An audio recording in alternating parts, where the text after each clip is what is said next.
বলছেন এই প্রতিবাদের এগেইনস্টে উনি প্রতিটা কথা বলছেন। কেন ডাক্তারি কিসের প্রতিবাদ? কিসের? এই আমাদের যে নারী নির্যাতনের এই যে আরজি করের ঘটনা নিয়ে কেন পড়াশোনা করেছে ডাক্তারি, সরকারের পয়সায় কেন করেছে? উনি এসব কে বলছে? কে? এই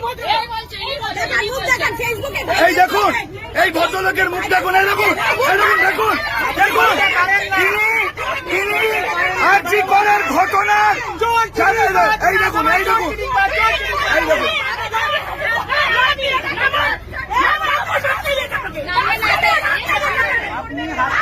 দেখুন, এই ভদ্রলোক আরজি করের ঘটনাকে, ওই নারী নির্যাতনকে সমর্থন করছে, বলছেন যে এগুলো বাড়াবাড়ি হচ্ছে। উনি এই ঘটনাকে সমর্থন করছেন।